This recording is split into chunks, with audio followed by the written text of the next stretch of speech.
Hello नमस्कार, आप सभी का मुकेश बैरागी एकेडमी में बहुत बहुत स्वागत है। हम आचार्य रामचंद्र शुक्ल की बुक पढ़ रहे थे और उसमें भक्ति काल का टॉपिक पढ़ रहे थे। उसमें भक्ति काल में प्रकरण 3 तक पढ़ लिया।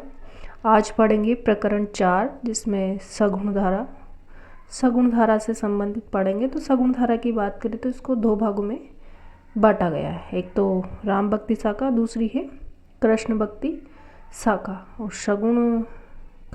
सगुण धारा की बात करें तो इसमें है ना, भक्त कवियों ने ईश्वर के सगुण साकार रूप को मानकर उसकी उपासना की और फिर उपासना करके काव्य की रचना की।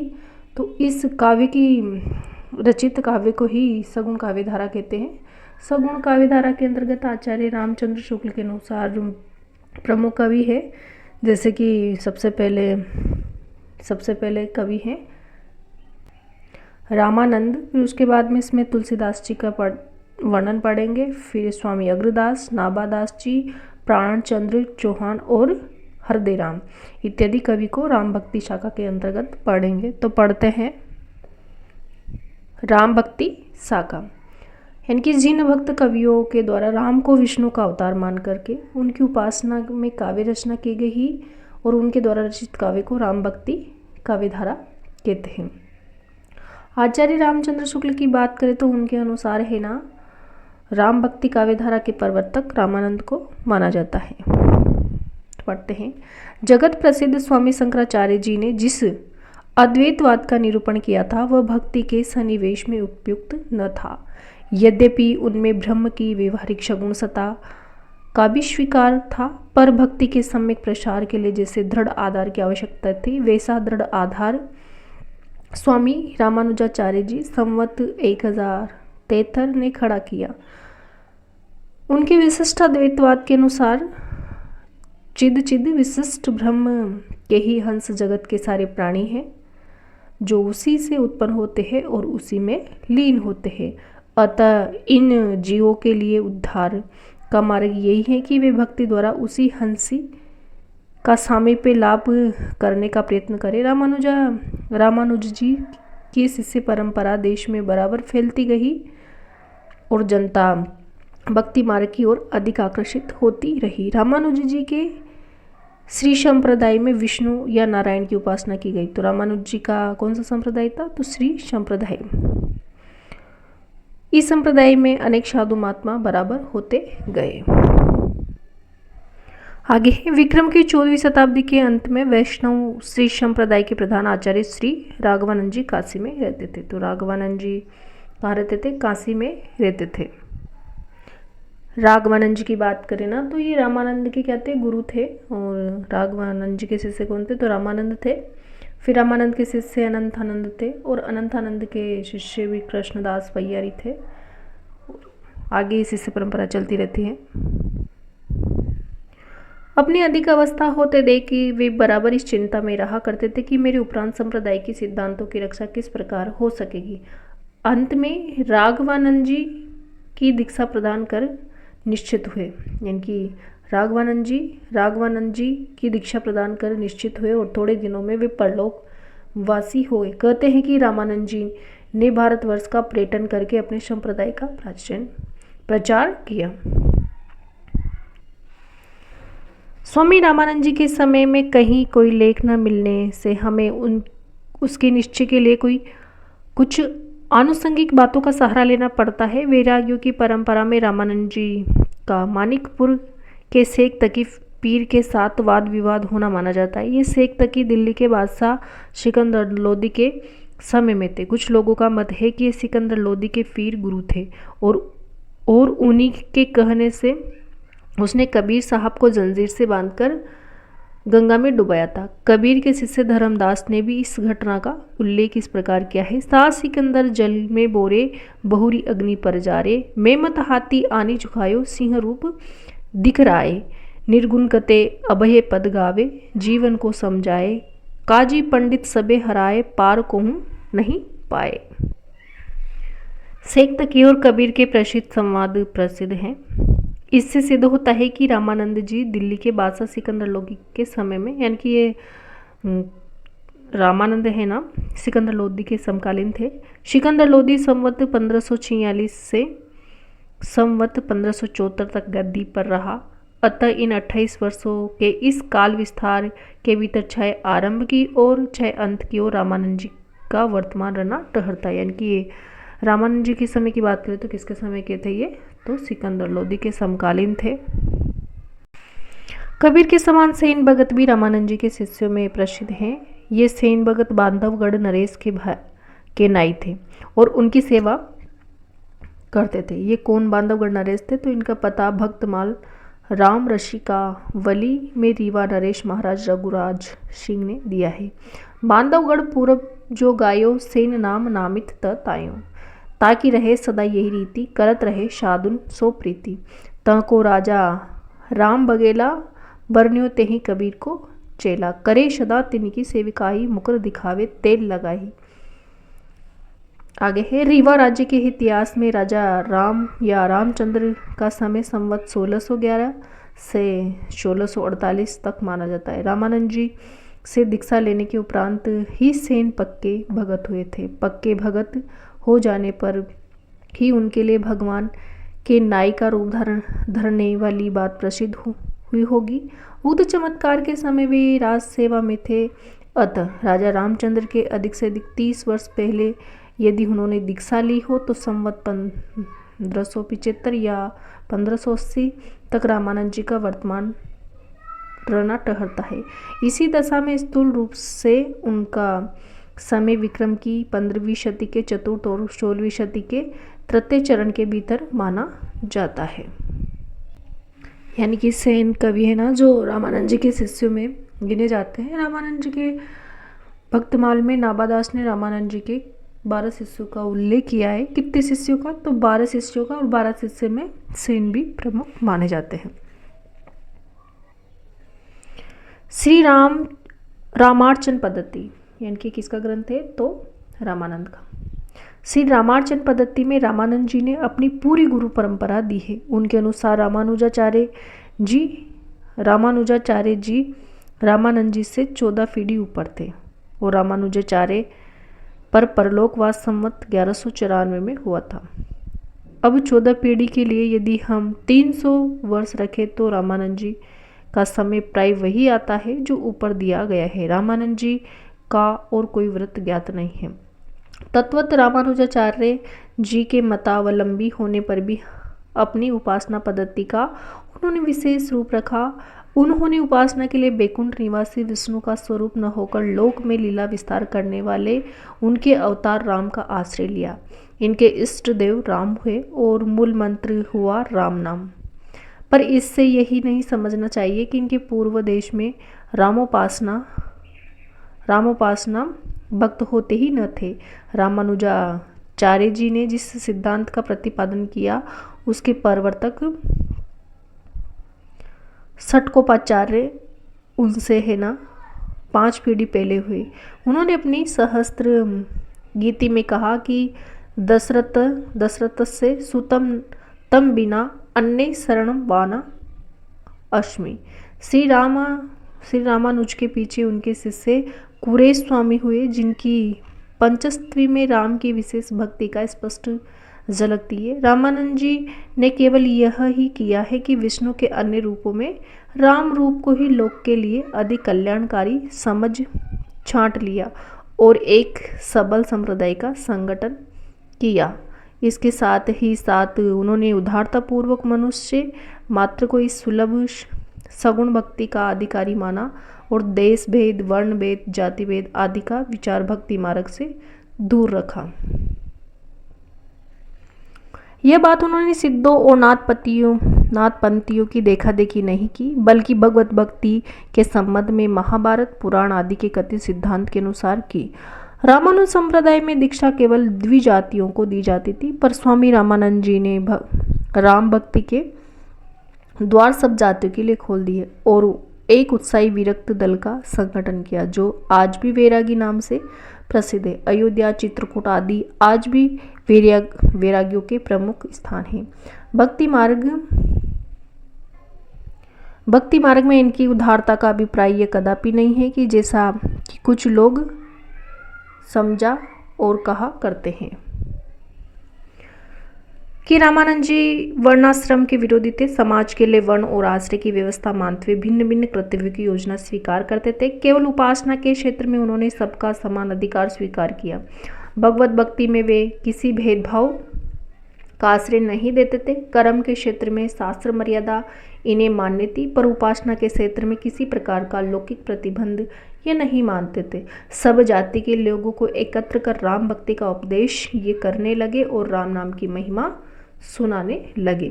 रामानंद जी के शिष्य प्रसिद्ध है कबीरदास, यानी कि रामानंद जी के शिष्य कबीरदास, रैदास, सेन नाई और गागरोनगढ़ के राजा पीपा, जो विरक्त होकर पक्के भक्त हुए।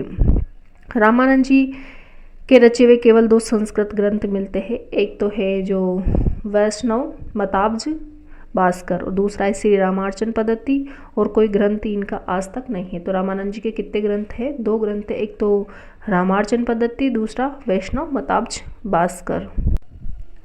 इधर सांप्रदायिक झगड़े के कारण कुछ नए ग्रंथ रचे जाकर रामानंद जी के नाम से प्रसिद्ध किए गए, जैसे ब्रह्मसूत्रों पर राम आनंद भाष्य और भगवत गीता भाष्य, जिसके संबंध में सावधान रहने की आवश्यकता है। यह बात यह है कि कुछ लोग रामानुज परंपरा से रामानंद जी की परंपरा बिल्कुल स्वतंत्र और अलग सिद्ध करना चाहते हैं। इसी से रामानंद जी को एक स्वतंत्र आचार्य प्रमाणित करने के लिए उन्होंने उनके नाम पर एक वेदांत भाष्य प्रसिद्ध किया। रामानंद जी समय समय पर विनय और स्तुति के हिंदी पद भी बनाकर गाया करते थे। केवल 2-3 पदों का पता अब तक लगा है। एक पद तो यह है कि हनुमान जी की, यानी कि रामानंद जी ने ही है ना हनुमान जी की आरती लिखी थी।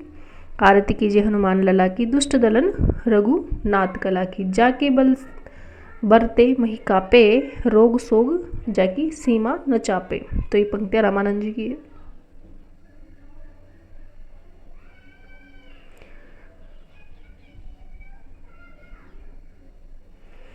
स्वामी रामानंद जी का कोई प्रामाणिक व्रत न मिलने से उनके संबंध में कई प्रकार के प्रवादों का प्रचार का अवसर लोगों को मिला है। कुछ लोगों का कहना है कि रामानंद जी अद्वैतियों के ज्योतिर्मठ के ब्रह्मचारी थे। इस संबंध में इतना ही कहा जा सकता है कि यह संभव है कि उन्होंने ब्रह्मचारी रहकर कुछ दिन तक उक्त मठ में वेदांत का अध्ययन किया, पीछे रामानुजाचार्य के सिद्धांतों की ओर आकर्षित हुए। दूसरी बात जो उनके संबंध में कुछ लोग इधर उधर कहते सुने जाते हैं वह यह है कि उन्होंने 12 वर्ष तक गिरनार या आबू पर्वत पर योग साधना करके सिद्धि प्राप्त की थी।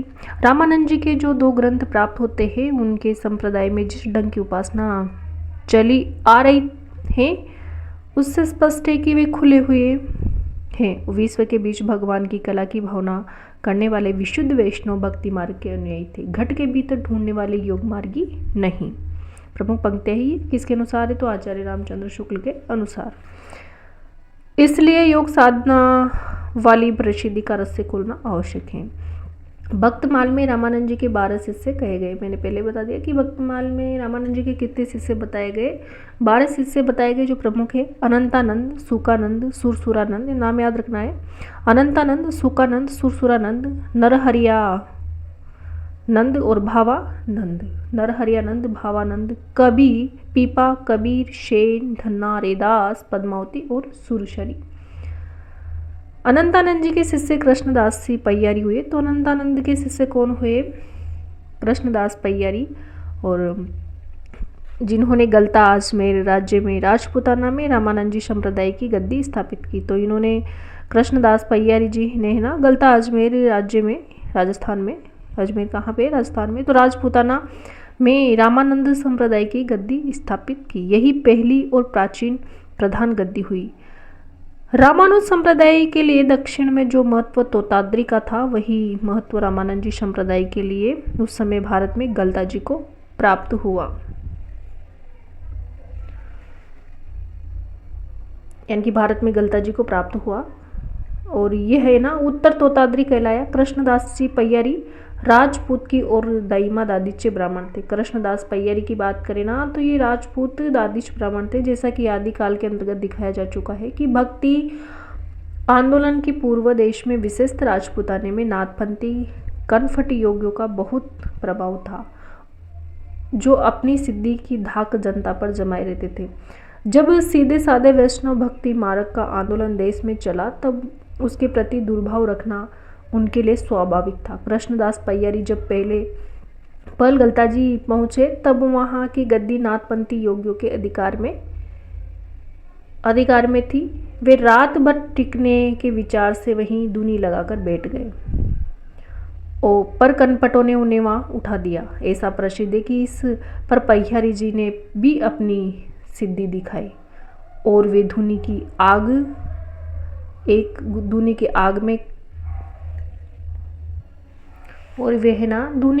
में एक और कपड़े में उठाकर दूसरी जगह जा बैठे। ये देख योगियों का महत्व बाग बनकर उनकी ओर जपटा। इस पर पय्यारी जी के मुंह से निकला कि तू कैसा गधा है।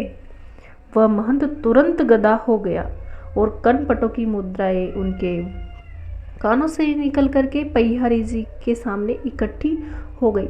आमेर के राजा पृथ्वीराज के बहुत प्रार्थना करने पर महंत फिर आदमी बन गया। उस समय राजा पय्यारी जी के शिष्य हो गए और गलताजी की गद्दी पर रामानंद वैष्णव का अधिकार हो गया।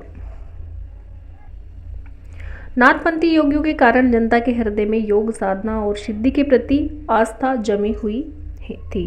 इससे पय्यारी जी की शिष्य परंपरा में योग साधना का भी कुछ समावेश हुआ। पय्यारी जी के 2 शिष्य हुए, अग्रदास और किलहदास।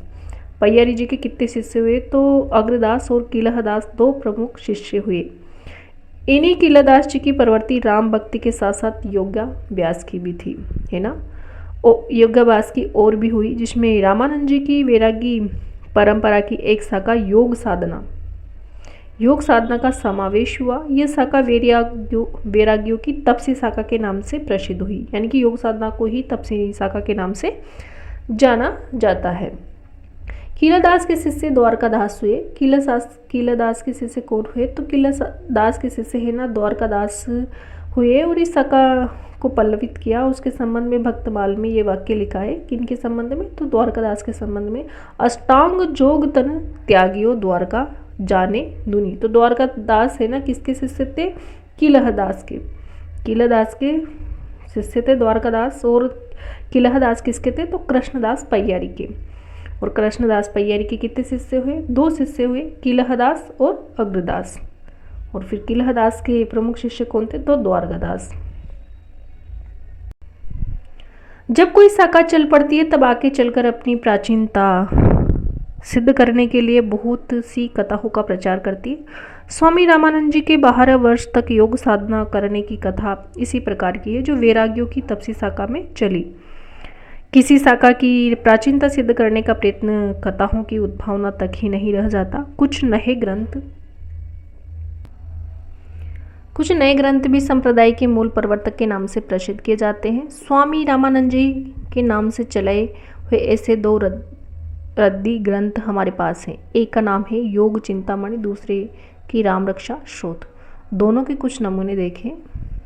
विकट कटक रे भाई काया चढ़ा न जाई, जहाँ नाद बिंदु का हाथी सतगुरु ले चले साथी, जहाँ है अष्टदल कमल फूला हंसा सरोवर में भूला। तो किसकी पंक्तियां हैं तो रामानंद जी की प्रमुख पंक्तियां हैं, तो इनको याद रखना है।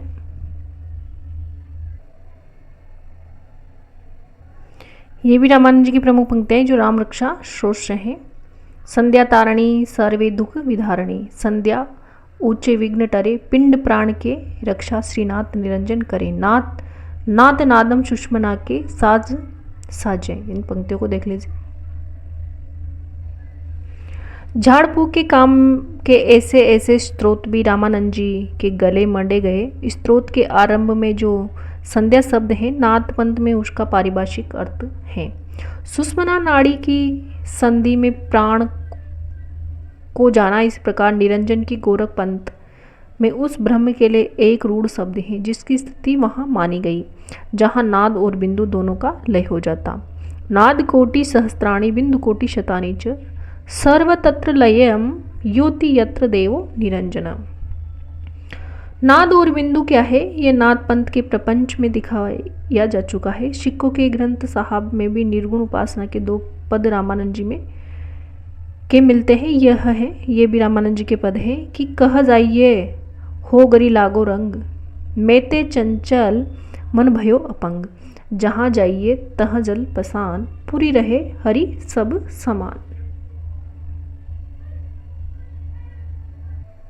ये भी रामानंद जी की प्रमुख पंक्तियाँ हैं। सतगुरु में बलिहारी तो शकल विकल ब्रह्म झारे मोर, रामानंद जी रमे एक ब्रह्म, गुरु के एक शब्द काटे कोटि क्रम। इस उद्धरण में से स्पष्ट है कि ग्रंथ साहब में उद्धृत दोनों पद भी वैष्णव भक्त रामानंद जी के ही नहीं और किसी रामानंद के हो तो हो सकते हैं। जैसा कि पहले कहा जा चुका है कि वास्तव में रामानंद जी के शिष्य केवल 2 संस्कृत ग्रंथ आज तक मिले हैं। वैष्णव मताब्ज भास्कर में रामानंद जी के शिष्य सुरसुरानंद ने 9 प्रश्न किए हैं, जिनके उत्तर में राम तारक मंत्र की विस्तृत व्याख्या, तत्वोपदेश, अहिंसा का महत्व, प्रपत्ति, वैष्णव की दिनचर्या, षोडशोपचार पद पूजन इत्यादि विषय हैं। अर्चावतारों के 4 वेद स्वयं व्यक्त देव और सैद और मानुस करके कहा गया है कि वे प्रशस्त देशों अयोध्या मथुरा आदि में स्त्री सहित सदा निवास करते हैं। जाति भेद क्रियाकलाप आदि की उपेक्षा न करने वाले भगवान की शरण में सबको जाना चाहिए। संस्कृत की पंक्तियां हैं, इनको देख लीजिए। आगे के प्रमुख कवि है गोस्वामी तुलसीदास जी, जो एक प्रमुख कवि है सगुण धारा राम भक्ति शाखा के। अगर तुलसीदास जी के जन्म की बात करें सर्वमान्य मत के अनुसार तो 1532 ईस्वी, और निधन की बात करें सर्वमान्य मत के अनुसार तो 1623 ईस्वी। इनके निधन से संबंधित एक प्रमुख पंक्ति भी आती है। संवत 1680 गंग के तीर, श्रावण शुक्ला सप्तमी, तुलसी तजो शरीर। जन्म स्थान के बारे में भी विद्वानों के अलग अलग मत है। कोई तो इन्हें सोरो शुक्र क्षेत्र का मानता है और आचार्य रामचंद्र शुक्ल, बेनी माधवदास, अमृत ताल नागर, शिव सिंह सेंगर इत्यादि विद्वान इनको राजापुर बांदा के मानने वाले हैं। जो सर्वमान्य मत है अधिकतर इनको राजापुर बांदा जन्म स्थान मानते हैं इनका। तुलसी के रूप नाम की बात करें तो तुलसी के बचपन का नाम राम बोला है, और अलग अलग कवि इनको अलग अलग उपनाम से भी जानते हैं। जैसे जाते कवि रामविलास शर्मा के द्वारा कहा गया, रामचंद्र शुक्ल के द्वारा, और मानस का हंस अमृत लाल नागर के द्वारा कहा गया। मुगल काल का सबसे बड़ा आदमी विंसेंट स्मिथ के द्वारा कहा गया। कलिकाल का वाल्मीकि नाबादास के द्वारा कहा गया, और अनुप्राश का बादशाह भी शुक्ल जी के द्वारा कहा गया। तो अलग अलग विद्वानों के द्वारा इनको अलग अलग उपनाम से भी जाना जाता है। तुलसीदास जी की माता की बात करें तो इनकी माता हुलसी थी, पिता आत्माराम दुबे थे और पत्नी रत्नावली। और इनके गुरु की बात करें तो गुरु है दीक्षा गुरु नरहरिदास जी थे, नरहरियानंद। शिक्षा गुरु आचार्य शेष सनातन नाथ, जो शेष सनातन नाथ जी थे। ये राघवानंद की शिष्य परंपरा से थे, यानी कि राघवानंद फिर राघवानंद के शिष्य रामानंद हुए। तो रामानंद के शिष्य कौन थे? नरहरियानंद। और नरहरियानंद के शिष्य कौन थे? तो तुलसी थे। गोस्वामी तुलसीदास जी यद्यपि स्वामी रामानंद जी की शिष्य परंपरा के द्वारा देश के बड़े भाग में राम भक्ति की पुष्टि निरंतर होती आ रही थी और भक्त लोग पुष्कल पदों में राम की महिमा गाते आ रहे थे, पर हिंदी साहित्य के क्षेत्र में इस भक्ति का परमोज्ज्वल प्रकाश विक्रम की 17वीं शताब्दी के पूर्वार्ध में गोस्वामी तुलसीदास जी की वाणी द्वारा स्फुरित हुआ। उनकी सर्वतोन्मुखी प्रतिभा ने भाषा काव्य की सारी प्रचलित पद्धतियों के बीच अपना चमत्कार दिखाया। सारांश है कि राम भक्ति का वह परम विशुद्ध साहित्यिक संदर्भ इन्हीं भक्त शिरोमणि द्वारा संगठित हुआ, जिससे हिंदी काव्य की प्रौढ़ता के युग का आरंभ हुआ। शिव सिंह सरोज ने गोस्वामी जी के एक शिष्य बेनी माधवदास कृत गोसाई चरित्र का उल्लेख है कि इस ग्रंथ का कहीं पता न था, पर कुछ दिन हुए सहसा ये अयोध्या के निकट पड़ा। अयोध्या में एक अत्यंत निपुण दल है जो लुप्त पुस्तकों और रचनाओं का समय समय पर प्रकट करता है। कभी नंददास का तुलसी की वंदना का पद प्रकट होता है, जिसमें नंददास कहते हैं कि श्रीमद तुलसी दास व गुरु भ्राता पद वंदे। ये नंददास कृत तुलसी की तुलसी से संबंधित पंक्तियां हैं। कबीर सूरदास जी द्वारा तुलसीदास जी की स्तुति का ये पद प्रकाशित होता है। धन्य भाग मम संत शिरोमणि चरण कमल तकी आयऊं, दया दृष्टि ते मम दिशि हरे हूँ, तत्व स्वरूप लकायो, कर्म उपासन ज्ञान जनित ब्रह्म संशय सुल नसायो। इस पद के अनुसार सूरदास का कर्म उपासना ज्ञान जनित ब्रह्म वल्लभाचार्य जी ने नहीं, तुलसीदास जी ने दूर किया था। सूरदास जी तुलसीदास जी से अवस्था में बहुत बड़े और उनसे पहले प्रसिद्ध भक्त हो गए थे, यह सब लोग जानते हैं। ये दोनों गोसाई चरित्र के मेल में हैं, अतः मैं इन सब का उद्गम एक ही समझता हूँ। ये कौन कह रहे हैं? तो आचार्य रामचंद्र शुक्ल कह रहे हैं।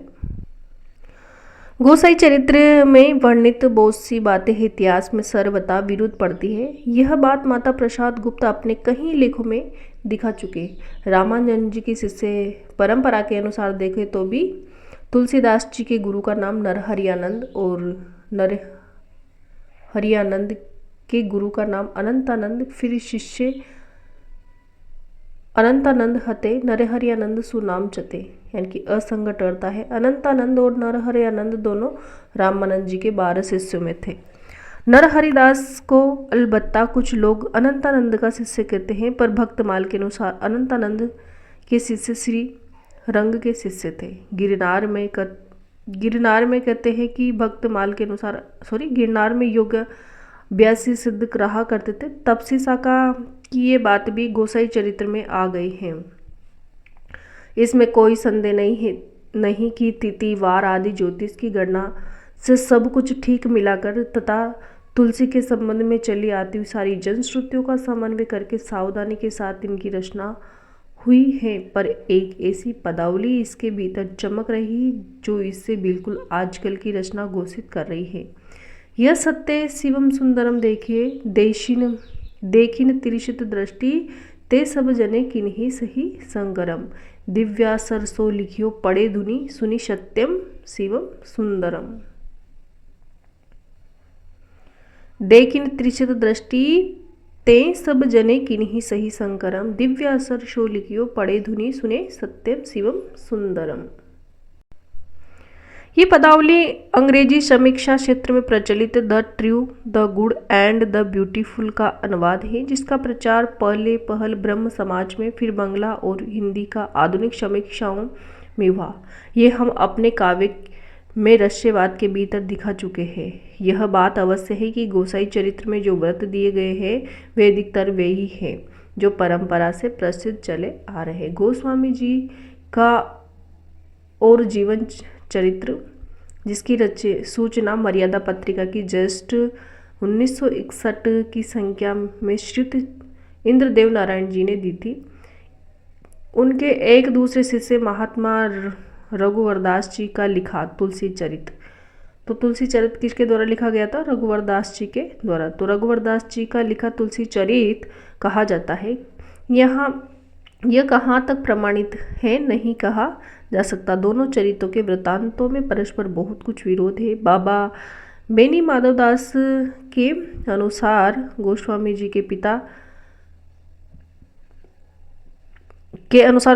के पिता जमुना के किनारे दुबे पूर्वा नामक गांव के दुबे और मुखिया थे और पूर्वज पत्योझा ग्राम से यहाँ आए थे। पर बाबा रघुवरदास जी ने तुलसी चरित्र में लिखा है कि सरवार में मजोली से 23 कोस पर कश्या ग्राम में गोस्वामी जी के प्रपितामह परशुराम जी मिश्र, जो गाना के मिश्र थे, रहते थे। वे तीर्थाटन करते करते चित्रकूट पहुँचे और उसी और राजापुर में बस गए। उनके पुत्र शंकर मिश्र हुए। शंकर मिश्र के रुद्रनाथ मिश्र के मुरारी मिश्र हुए, जिनके पुत्र तुलसीदास जी आगे चलकर भक्त चूड़ामणि गोस्वामी तुलसीदास जी हुए। दोनों चरित्रों में गोस्वामी जी के जन्म का संवत 1554 दिया गया है। बाबा बेनी माधवदास की पुस्तक में तो श्रावण शुक्ला सप्तमी तिथि भी दी गई है। परीक्षा मत को ग्रहण करने वाले तुलसीदास जी की आयु 126-27 वर्ष आती है, जो पुनीत आचरण के महात्माओं के लिए असंभव तो नहीं कही जा सकती। शिव सिंह सरोज में लिखा है कि गोस्वामी जी संवत 1583 के लगभग उत्पन्न हुए थे। मिर्जापुर के प्रसिद्ध राम भक्त और रामायणी पंडित राम गुलाम द्विवेदी भक्तों की जनश्रुति के अनुसार इसका जन्म संवत 1589 मानते हैं। इसी सबसे पिछले संवत को ही डॉक्टर गिरेसन ने स्वीकार किया है। इनका सरयू पारी ब्राह्मण होना तो दोनों चरित्रों में पाया जाता है और सर्वमान्य है। तुलसी पराशर गोत दुबे पति हो जा, ये वाक्य भी प्रसिद्ध चला आता है। पंडित राम गुलाम ने भी इसका समर्थन किया। उक्त प्रसिद्धि के अनुसार गोस्वामी जी के पिता का नाम आत्माराम दुबे और माता का नाम हुलसिता। माता के नाम के प्रमाण में रहीम का ये दोहा कहा जाता है कि सुरतीय नरतीय नागतीय सब चाहती हस होए, गोद लिए हुलसी फिरे तुलसी सो सुत होए। किसकी पंक्ति है? तो रहीमदास जी का दोहा है तुलसी से संबंधित। तुलसीदास जी ने कवितावली में कहा कि माता पिता जग जुग जाहि तज्जो विधि विधु न लिखियो कछु बाल बलाई। इस प्रकार की विनय पत्रिका में भी वाक्य है, जनक जननी तजो जनामी करम विनु विधुत्र सृज्यो अवडेरे तथा तनु जनियो कुटिल किट ज्यो तजियो मातु पिता हूँ। इन वचनों के अनुसार ये जनश्रुति चल पड़ी कि गोस्वामी जी है ना अबूत मूल में उत्पन्न हुए थे। इससे उनके माता पिता ने उन्हें त्याग दिया था। उक्त जनश्रुति के अनुसार गोसाई चरित में भी लिखा है कि गोस्वामी जी जब उत्पन्न हुए थे तो 5 बरस के बालक के समान थे और उनके पूरे दांत भी थे। यानी कि जब वो तुलसीदास जी पैदा हुए थे तो 5 बरस के बच्चे के समान थे और उनके पूरे दांत भी थे। वे रोए नहीं, केवल राम शब्द उनके मुख से सुनाई पड़ा। बालक को राक्षस समझ पिता ने उसकी उपेक्षा की, पर माता ने उसकी रक्षा के लिए उद्विग्न होकर उसे अपनी एक दासी मुनिया को पालने पोसने को दिया।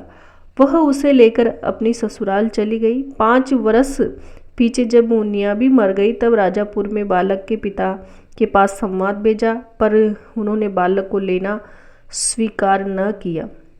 किसी प्रकार बालक का निर्वाह कुछ दिन हुआ। अंत में बाबा नरहरिदास ने उसे अपने पास रख लिया। कुछ शिक्षा दीक्षा दी। इन्हीं गुरु से गोस्वामी जी राम कथा सुना करते थे। इन्हीं अपने गुरु नरहरिदास जी के साथ गोस्वामी जी काशी में आकर पंच गंगा घाट पर स्वामी रामानंद जी के स्थान पर रहने लगे। वहाँ एक परम विद्वान महात्मा से सनातन जी रहते थे, जिन्होंने तुलसीदास जी को वेद वेदांग दर्शन इतिहास पुराण आदि में प्रवीण कर दिया। 15 वर्ष तक अध्ययन करके गोस्वामी जी फिर अपनी जन्मभूमि राजापुर लौटे, पर वहाँ इनके परिवार में कोई नहीं रह गया था और घर भी गिर गया था।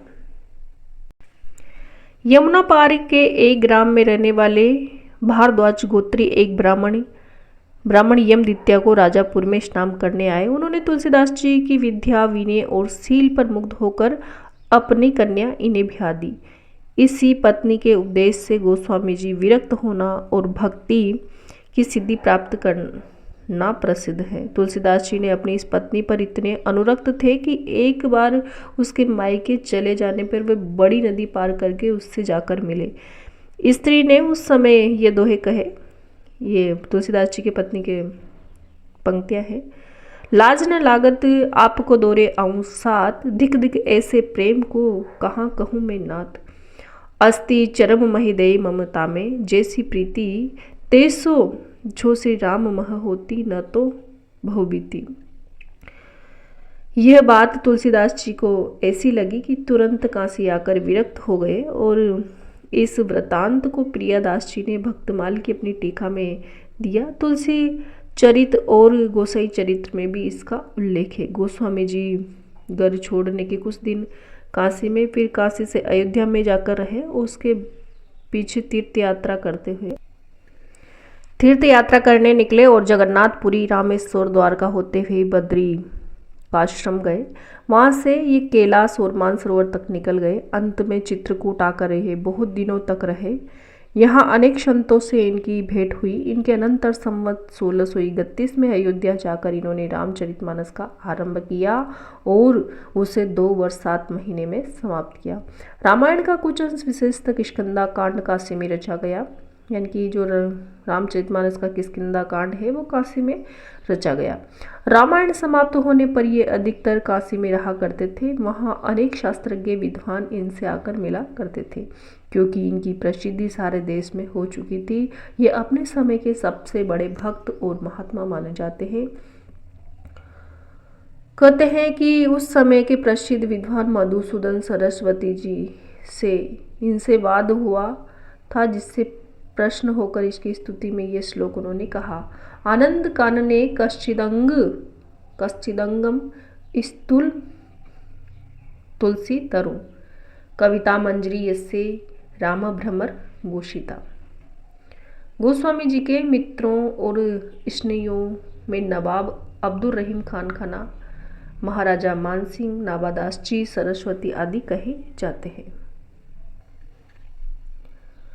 रहीम से इनसे समय समय पर दोहे में लिखा पढ़ी हुआ करती थी। काशी में इनके सबसे बड़े सनेही और भक्त भदेनी के एक भूमिहार जमींदार टोडर थे, जिनकी मृत्यु होने पर इन्होंने कहीं दोहे कहे हैं। 4 गांव को ठाकुरों, मन को महामहिम, तुलसी या कलिकाल के अतः टोडर दीप। तुलसी राम सने का सिर पर भारी भारू, टोडर कांदा नहीं दियो, सब कही रहे उतारू। राम दाम टोडर गए, तुलसी भय असोच, जे बो मित पुनित बिनु ये जानी संकोच। गोस्वामी जी की तुलसीदास जी की पंक्तियां हैं। गोस्वामी जी की मृत्यु के संबंध में लोग ये दोहा कहा करते हैं, ये पहले ही बता दिया मैंने। संवत 16 से 80 गंग के तीर, श्रावण शुक्ला सप्तमी, तुलसी तजो शरीर। पर बाबा बेनी माधव दास जी की पुस्तक में दूसरी पंक्ति इस प्रकार या कर दी गई है। श्रावण कृष्णा तीज शनि, तुलसी तजो शरीर। श्रावण कृष्णा तीज शनि, यानी कि बाबा बेनी माधव दास की पुस्तक में तो ये है, और वैसे लोग ये प्रसिद्ध पंक्तियां हैं। ये ठीक तिथि है, क्योंकि टोडर के वंश अब तक इसी तिथि को गोस्वामी जी के नाम की सीधा दिया करते हैं। मैं पुनि निज गुरु संत सुनी कथा, सो सूकर खेत को लेकर लोग गोस्वामी जी का जन्म स्थान ढूंढने पर एटा के सोरो नामक स्थान पर सीधे पश्चिम दौड़े हैं। पहले पता उस ओर इशारा स्वर्गीय लाला सीताराम जी ने राजापुर के अयोध्या कांड के स्वसंपादित संस्करण की भूमिका में दिया। उसके बहुत दिन पीछे उसी इशारे पर दौड़ लगी और अनेक प्रकार के कल्पित प्रमाण सोरों को जन्म स्थान सिद्ध करने के लिए तैयार हो गए। सारे उपद्रव की जड़ सूकर खेत से जो ब्रह्म में सोरो समझ लिया गया। सूकर क्षेत्र गोंडे के जिले में सरजू के किनारे पर एक पवित्र तीर्थ है, जहां आसपास के कहीं जिलों के लोग स्नान करने जाते हैं और मेला लगता है। जिन्हें भाषा की परख है, उन्हें ये देखते देर न लगेगा कि तुलसीदास जी की भाषा में ऐसे शब्द जो स्थान विशेष के बाहर नहीं बोले जाते। केवल 2 स्थानों के हैं, चित्रकूट के आसपास के और अयोध्या के आसपास के।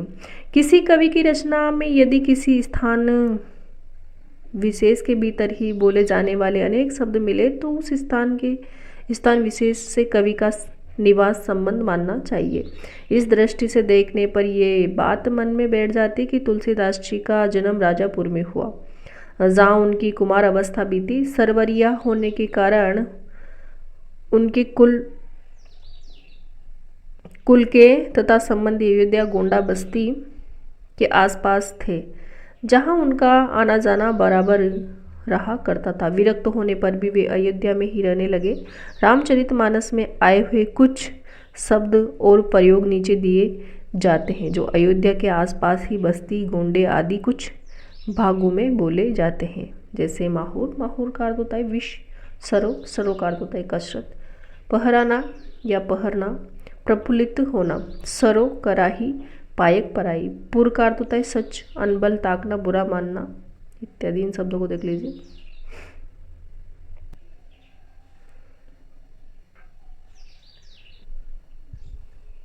इसी प्रकार ये शब्द चित्रकूट के आसपास तथा बघेलखंड में है, जहाँ की भाषा पूर्वी हिंदी या अवधी ही है बोले जाते हैं। कुराई कुराई वे गड्ढे जो केरल पोली जमीन में बरसात के कारण जगह जगह पड़ जाते हैं, इनको कुराई कहा जाता है।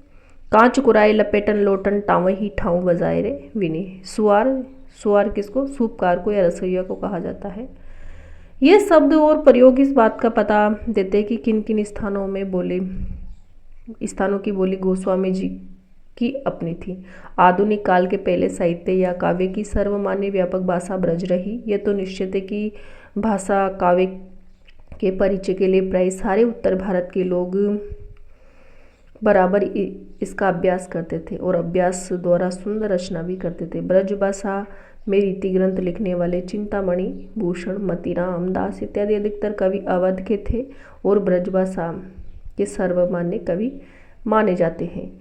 दास जी ने तो स्पष्ट व्यवस्था ही दी है कि ब्रज भाषा हेतु ब्रजवास ही न अनुमानो, पर पूर्वी हिंदी या अवधी के संबंध में यह बात नहीं है।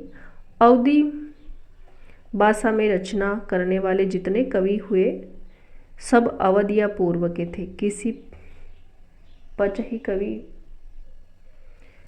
ने कभी पूर्वी हिंदी या अवधी पर ऐसा अधिकार प्राप्त नहीं किया कि उसमें रचना कर सके। जो बराबर स्वरों की पचाही बोली ब्रज बोलता आया होगा, वह जानकी मंगल और पार्वती मंगल की सी ठेठ अवधि लिखेगा। मानस ऐसे महाकाव्य की रचना अवधि में करेगा और व्याकरण के ऐसे देशबद्ध प्रयोग करेगा जैसे ऊपर दिखाए गए हैं। भाषा के विचार में व्याकरण के रूपों का मुख्यतः विचार होता है। भक्त लोग अपने जन्म जन्मांतर से अनेक आराध्य इष्ट देव का सेवक मानते हैं। इसी भावना के अनुसार तुलसी और शूर दोनों के कथा प्रसंग के भीतर अपने को गुप्त या प्रकट रूप में राम और कृष्ण के समीप तक पहुंचाया है। जिस स्थल पर ऐसा हुआ वही कवि के निवास स्थान का पूरा संकेत भी है। रामचरितमानस के अयोध्या कांड में स्थल देखिए, जहां प्रयाग से चित्रकूट जाते हुए राम जमुना पार करते हैं और भरद्वाज के द्वारा साथ लगाए हुए शिष्यों को विदा करते हैं। राम सीता तट पर लोगों की से बातचीत कर ही रहे हैं कि तेई अवसर एक तापस आवा, तेज पुंज लघु बैस हुआ। कवि कल हलसित गति वेश विरागी, मन क्रम वचन राम अनुरागी। सजल नयन तन पुलक निज इष्ट देव पहचानी, परे हूँ दंड जिमी धरि नितल दशा न जाही बखानी।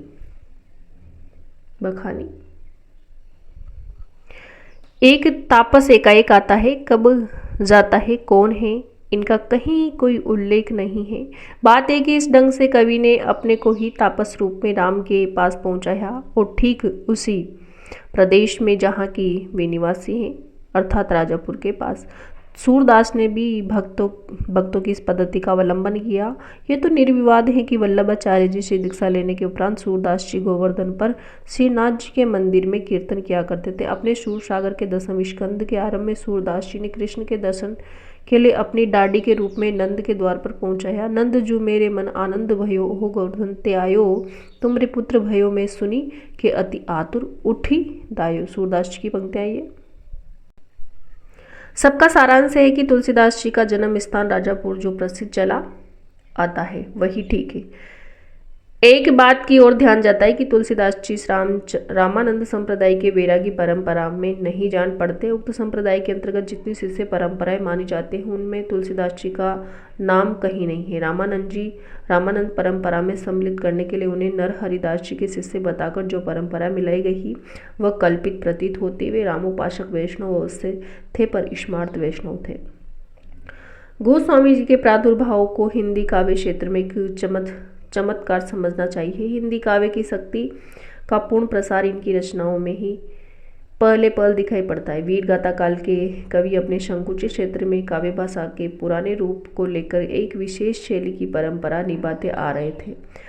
चलती भाषा का संस्कार और समुन्नति उनके द्वारा नहीं हुई। भक्ति काल में आकर भाषा के चलते रूप को समाश्रय मिलने लगा। कबीरदास जी ने चलती बोली में अपनी वाणी कही पर वह बोली ठेठकाने की थी, उसका कोई नियत रूप न था।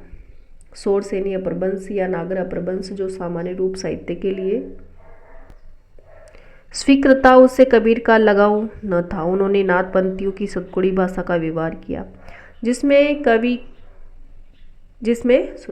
खड़ी बोली के बीच राजस्थानी और पंजाबी का मेल था। इस कारण यह था कि मुसलमानों की बोली पंजाबी या खड़ी हो गई और निर्गुण पंथियों साधुओं का लक्ष्य मुसलमानों पर भी प्रभाव डालने को था। अतः उनकी भाषा में अरबी और पारसी के शब्दों का भी मनमाना प्रयोग मिलता है। उनका कोई साहित्यिक लक्ष्य न था, पर वे पढ़े लिखे लोगों से दूर अपना उपदेश सुनाया करते थे। साहित्य की भाषा में जो वीर गाथा काल के कवियों के हाथ में बहुत कुछ अपने पुराने रूप में ही रही। प्रचलित भाषा के संयोग से नया जीवन सगुणोपासक कवियों द्वारा प्राप्त हुआ। भक्त सूरदास जी व्रज की चलती भाषा को परंपरा से चली आती हुई काव्य भाषा के बीच पूर्ण रूप से प्रतिष्ठित करके साहित्यिक भाषा को लोक व्यवहार के मेल में लाए। उन्होंने परंपरा से चली आई हुई काव्य भाषा का तिरस्कार न करके उसे एक नया चलता रूप दिया। सूरसागर को ध्यानपूर्वक देखने से उसमें क्रियाओं के कुछ पुराने और कुछ सर्वनाम जैसे जासु तासु जेहि तेहि आदि कुछ प्राकृत के शब्द पाए जाएंगे। सारांश है कि कभी वे परंपरागत काव्य भाषा को बिल्कुल अलग करके एक बारगी नहीं चलती बोली लेकर नहीं चले। भाषा का एक शिष्ट सामान्य रूप उन्होंने रखा, जिसका व्यवहार आगे चलकर बराबर कविता में होता आया।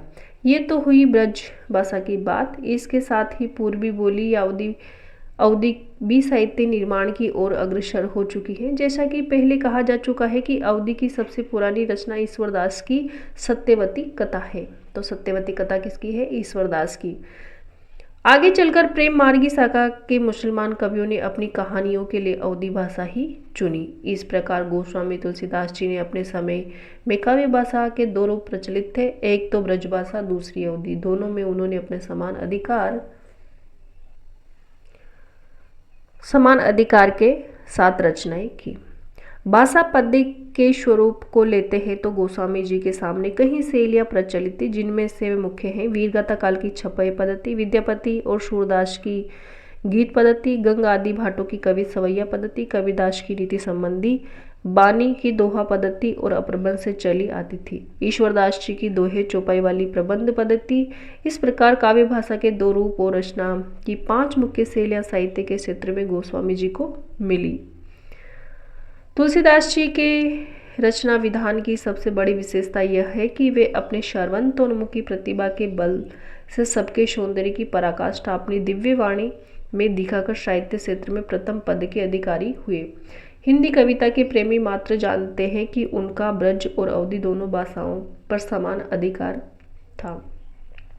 ब्रज भाषा का जो माधुर्य हम सूरसागर में पाते हैं, वही माधुर्य और भी संस्कृत के रूप में हम गीतावली और कृष्ण गीतावली में पाते हैं। ठेठ हवदी की जो मिठास हम जयसी की पद्मावत में मिलती, वही जानकी मंगल और पार्वती मंगल में जानकी मंगल, पार्वती मंगल और बरवे रामायण और रामलला नहचु में भी हम पाते हैं। यह सूचित करने की आवश्यकता नहीं है कि न तो सूर का अवधि पर अधिकार था और न ही जायसी का ब्रज भाषा पर। प्रचलित रचना शैलियों पर उनका इसी प्रकार का पूर्ण अधिकार हम पाते हैं। पहले है क नंबर पे है वीरगाथा काल की छपय पद्धति। वीरगाथा काल की कौन सी पद्धति थी? तो छपय पद्धति। इनकी रचना तोड़ी है पर इनकी निपुणता पूर्ण रूप से प्रदर्शित करती है। जैसे कतहु विटप बूदर ऊपरी पर सैन बरकत, कतहु बाज सो बाज मर्दी गजराज करकत, चरण चोट चटकन चकोट अरिउर सिर बजत, विकट कटक तत्वीर वारिद जिमी गजत। ये वीरगाथा काल की छपय पद्धति से संबंधित पंक्तियां हैं। विद्यापति और सूरदास जी ख नंबर पे। विद्यापति और सूरदास जी की गीत पद्धति पर इन्होंने बहुत विस्तृत और बड़ी सुंदर रचना की। सूरदास जी की रचना में संस्कृत की कोमल कांत पदावली और अनुप्रासों की वह विचित्र योजना नहीं जो गोस्वामी जी की रचना में है। दोनों भक्त शिरोमणियों की रचना में यह बेद ध्यान देने योग्य है और इस पर ध्यान अवश्य जाता है। गोस्वामी जी की रचना गोस्वामी जी की रचना अधिक सुसंस्कृत गर्भित है, पर इनका ये अभिप्राय नहीं कि इनकी पद्यों में शुद्ध देश भाषा का माधुर्य नहीं। इन्होंने दोनों प्रकार की मधुरता का बहुत ही अनूठा मिश्रण किया। विनय पत्रिका के प्रारंभिक स्त्रोतों में जो संस्कृत पद विन्यास है, उसमें गीत गोविंद के पद विन्यास से कहीं कर्कश देखने योग्य है। हृदय के त्रिविध भावों की व्यंजना गीतावली के मधुर पदों में भी देखने में आता है। कौशल्या के सामने भरत अपनी आत्मगलानी की व्यंजना किन शब्दों में करते हैं देखते हैं। जो हूँ मातु मते मह स्वे हूँ, तो जननी जग में या मुख की कहाँ कलिमा द्वे हूँ। क्यों हो आजू होत सुचि सब पत्नी, कौन मानही सांची, महिमा मृगी कौन सुकृति की, कल बच बिसन ही बांची। इस प्रकार चित्रकूट में राम के सम्मुख जाते हुए भरत की दशा का भी सुंदर चित्रण है। बिलो की दूरी ही ते दो वीर, मन अगवड़ु तन पुलक सितिल भयो, नयन ननील बरे नीर, गड़त गोड़ मनो संकुच पंक महू, कड़त प्रेम बलधीर। गीतावली की रचना गोस्वामी जी ने सूरदास जी के अनुकरण पर की। बाल लीला के कहीं एक पद ज्यों के त्यों सूर सागर में भी मिलते हैं, केवल राम श्याम का अंतर है। लंका कांड तक तो कथा की अनेक रूपता के अनुसार मार्मिक स्थलों का जो चुनाव हुआ है वह तुलसी के सर्वथा अनुरूप है, पर उत्तर कांड में जाकर सूर पद्धति के अतिशय अनुकरण के कारण उनका गंभीर व्यक्तित्व तिरोहित सा हो गया। जिस रूप में राम को उन्होंने सर्वत्र लिया, उनका भी ध्यान उन्हें नहीं रह गया। सूरदास जी ने जिस प्रकार गोपियों के साथ श्री कृष्ण हिंडोला झूलते हैं, होली खेलते हैं, वही करते हैं राम भी दिखाए गए हैं। इतना अवश्य है कि सीता की सखियों और पुर नारियों का राम की ओर पूज्य भाव ही प्रकट होता है। राम की नक्सिक शोभा का अलंकृत वर्णन भी सूर की शैली पर बहुत से पदों में लगातार चला गया। सरयू तट के निकट इस आनंदोत्सव के आगे चलकर रसिक लोग क्या रूप देंगे, इसका ख्याल गोस्वामी जी को न रहा। गंगा आदि बाटों की कवित सवैया पद्धति पर भी इस प्रकार का सारा रामचरित गोस्वामी जी कह गए हैं कि जिसमें नाना रसों का सन्निवेश अत्यंत विशुद्ध रूप में और अत्यंत पुष्ट और स्वच्छ भाषा में मिलता है। नाना रस से मई राम कथा तुलसीदास जी ने अनेक प्रकार की रचनाओं में कही और कवितावली में रसानुकूल शब्द योजना बड़ी सुंदर है, जो तुलसीदास जी कैसी कोमल भाषा का व्यवहार करते हैं। राम को रूप निहारत जानकी, कंकन के नग की परछाई, याते सभी शुद्धि बुली गही, कर टेक रही पल डारती नहीं। ये पंक्तियां तुलसीदास जी की है।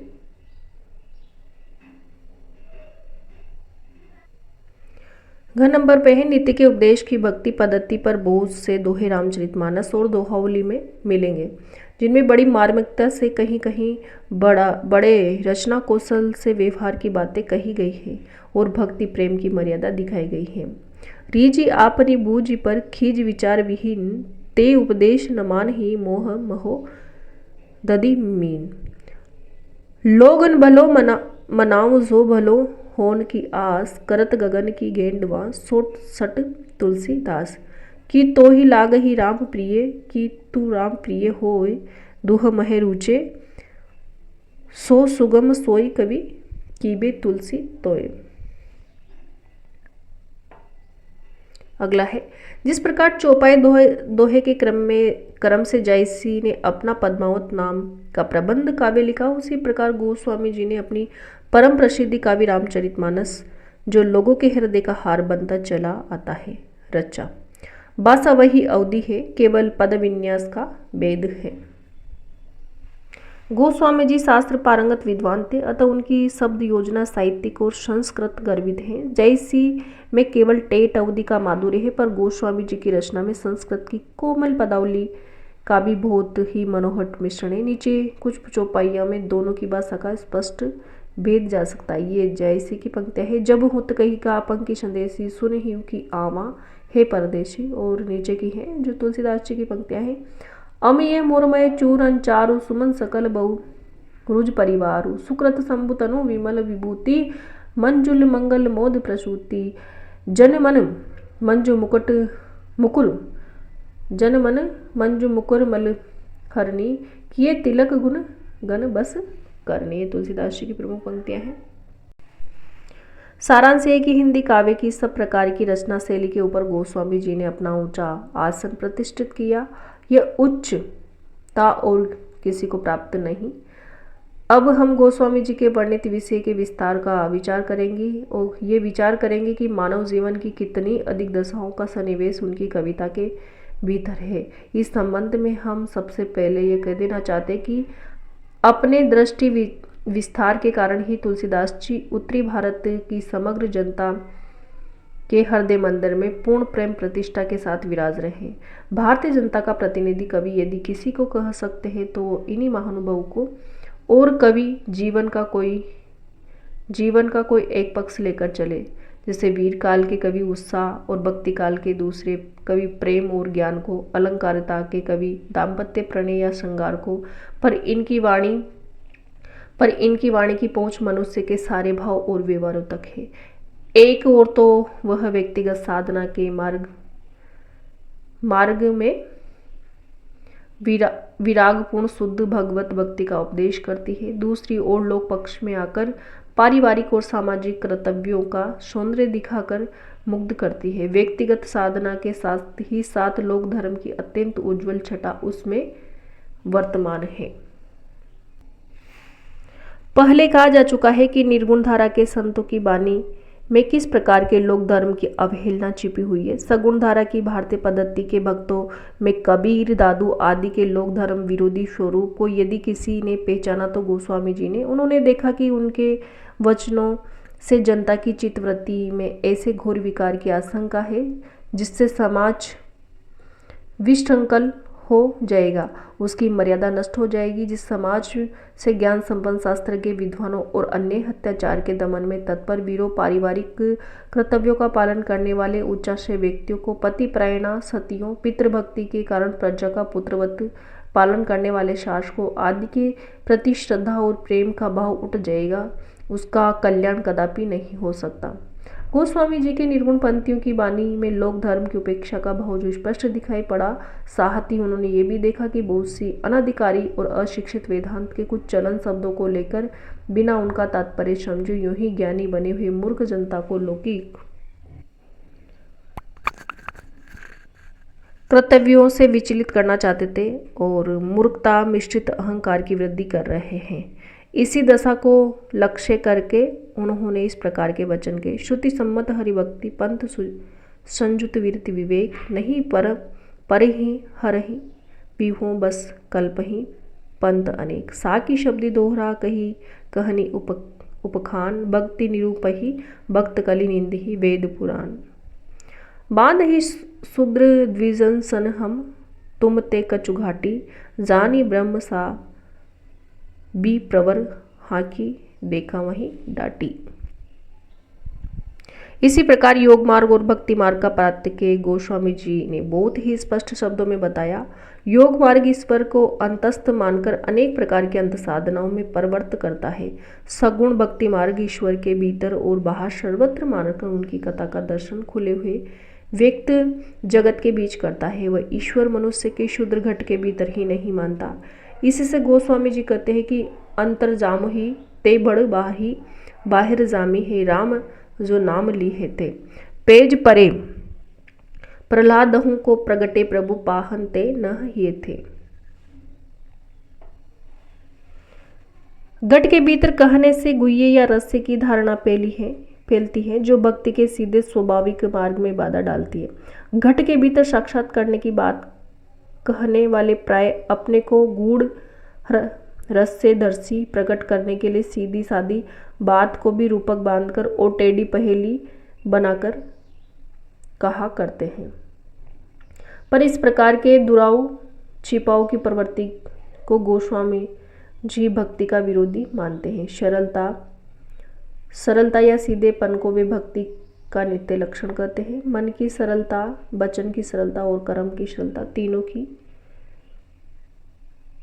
सूदे मन सूदे सचन सूदी सब करतूती तुलसी सूदी शकल विधि रघुवर प्रेम प्रसूति। वे भक्ति के मार्ग को ऐसा नहीं मानते जिसे लखे कोई बिरले। वे उसे ऐसा सीधा साधा स्वाभाविक मार्ग बताते कि सबके सामने दिखाई पड़ता है। वह संसार में सबके लिए ऐसा ही सुलभ है जैसे अन्न और जल। निगम अगम साहब सुगम राम साचई साच निगम अगम साहब सुगम राम साचिली चाह अम्बु अंसन अब लोकयत सुलभ सबही जग माह। अभिप्राय है कि जिस हृदय से भक्ति की जाती है वह सबके पास है। हृदय की जिस पद्धति से भक्ति की जाती वह भी वही है जिससे माता पिता की भक्ति, पुत्र कलत्र का प्रेम किया जाता है। इसी से गोस्वामी जी कहते कि यही जग मह जहाँ लगी या तन की प्रीति प्रतीति सगाही, सो सब तुलसीदास प्रभु ही सो होयु समिति इक ठाई। नाथपंथी रमते जोगियों के प्रभाव से जनता अंधी भेड़ बनी हुई तरह तरह की करामाते की साधुता का चिन्ह मानने लगी थी और ईश्वरोन्मुख साधना को कुछ बिरले रस से दर्शी लोगों का ही काम समझने लगी थी। जो हृदय सबके पास होता है वही अपनी स्वाभाविक वृत्तियों द्वारा भगवान की ओर लगाया जा सकता है। इस बात पर पर्दा सा डाल दिया गया था कि इससे हृदय रहते भी भक्ति का सच्चा स्वाभाविक मार्ग लोग नहीं देख पाते थे। यह पहले कहा जा चुका है कि नाथ पंथ का हठ योग मार्ग हृदय पक्ष शून्य है। रागात्मिकता वृत्ति से उसका कोई लगाव नहीं है। अतः रमते जोगियों की रस से भरी बानियां सुनते सुनते जनता के हृदय में भक्ति की सच्ची भावना दब गई थी, उठने ही नहीं पाती थी। लोग इस दशा को लक्ष्य करके गोस्वामी जी को कहना पड़ा था कि गोरख जगायो जोग भक्ति बगायो लोग। गोस्वामी जी की भक्ति पद्धति की सबसे बड़ी विशेषता है कि उसकी सर्वांग पूर्णता। जीवन के किसी पक्ष को सर्वथा छोड़कर वह नहीं चलती। सब पक्षों के साथ उसका सामंजस्य है। न उनका कर्म या धर्म से विरोध है, न ज्ञान से। धर्म तो उसका नित्य लक्षण है। तुलसी की भक्ति को धर्म और ज्ञान दोनों की रसानुभूति कह सकते हैं। योग का भी उसमें समन्वय है, पर उतने ही का जितना ध्यान के लिए चित्त को एकाग्र करने के लिए आवश्यक है। प्राचीन भारतीय भक्ति मार्ग के भीतर भी उन्होंने बहुत सी बढ़ती हुई बुराइयों को रोकने का प्रयत्न किया। शैवों और वैष्णवों के बीच बढ़ते हुए विद्वेष को उन्होंने अपनी सामंजस्य व्यवस्था का बहुत कुछ रोका, जिसके कारण उत्तरी भारत में वैसा भयंकर रूप न धारण कर सका जैसा उसने दक्षिण में किया। यह तक नहीं, जिस प्रकार उन्होंने लोक धर्म और भक्ति साधना को एक में सम्मिलित करके दिखाया, उसी प्रकार कर्म ज्ञान और उपासना के बीच भी सामंजस्य उपस्थित किया। मानस के बालकांड में संत समाज को जो लंबा रूपक है वह इस बात को स्पष्ट रूप में सामने लाता है। भक्ति की चरम सीमा पर पहुंचकर लोक पक्ष उन्होंने नहीं छोड़ा। लोक संग्रह का भाव उनकी भक्ति का एक अंग था। कृष्णोपासक भक्तों में एक अंग की कमी थी। उनके बीच उपास्य और उपासक के संबंध में ही अति गुड़ व्यंजना हुई। दूसरे प्रकार के लोक व्यापक नाना संबंधों के कल्याणकारी सौंदर्य की प्रतिष्ठा नहीं हुई। यही कारण है कि उनकी भक्त रस भरी वाणी जैसी मंगल कारिणी मानी गई वैसी और किसी की नहीं। आज राजा से रंक तक के घर में गोस्वामी जी का रामचरितमानस विराज रहा है और प्रत्येक प्रसंग पर इनकी चौपाइयाँ कही जाती है। अपनी सगुणोपासना का निरूपण गोस्वामी जी ने कई ढंग से किया। रामचरितमानस के नाम और रूप दोनों को ईश्वर की उपाधि कहकर वे उन्हें उसकी अभिव्यक्ति मानते हैं। नाम रूप दुही इस उपाधि अखत अनादि सुसा मुझी सादी। नाम रूप गति अकत कहानी समुजत सुकद न परति बकानी। अगुण सगुण बीच नाम सुसाकी उबहे प्रबोधक चतुर दुबासी। दोहावली में भक्ति की सुगमता बड़े ही मार्मिक ढंग से गोस्वामी जी ने इस दोहे के द्वारा सूचित की कि तो ही लागे राम प्रिय की तुम राम प्रिय होई दुही मह रुचे जो सुगम होई किबे तुलसी तो है। इसी प्रकार रामचरितमानस उत्तरकांड में उन्होंने ज्ञान की उपेक्षा भक्ति को कहीं अधिक सुसाध्य और आशु फलदायिनी कहा है। रचना कौशल और प्रबंध पटुता, सहृदयता आदि इत्यादि सब गुणों का समाहार हमें रामचरितमानस में मिलता है। पहली बात जिस पर ध्यान जाता है वह है कथा काव्य के सब अवयवों का उच्च समीकरण। कथा काव्य या प्रबंध काव्य के भीतर इतिवृत्त, वस्तु व्यापार, वर्णन, भाव वेजना और संवादीय अवयव होते हैं। न तो अयोध्यापुरी की शोभा, बाल लीला, नक्सिक जनक की वाटिका, अभिषेकोत्सव इत्यादि के वर्णन बहुत लंबे होने पाए हैं। न पात्रों के संवाद, न प्रेम शोक आदि भावों की व्यंजना, इतिवृत्त की श्रृंखला भी कहीं से टूटती नहीं है। दूसरी बात है कि कथा के मार्मिक स्थलों की पहचान अधिक विस्तार से हमें ऐसे ही प्रसंगों का मिलता है जो मनुष्य मात्र के हृदय में स्पर्श करने वाले हैं, जैसे जनक की वाटिका में राम सीता का पृष्ठ प्रदर्शन, राम वन गमन, दशरथ मरण, भरत की आत्मगलानी, वन के मार्ग में स्त्री पुरुषों की सहानुभूति, युद्ध में लक्षण को शक्ति लगना। तीसरी बात है प्रसंगानुकूल भाषा।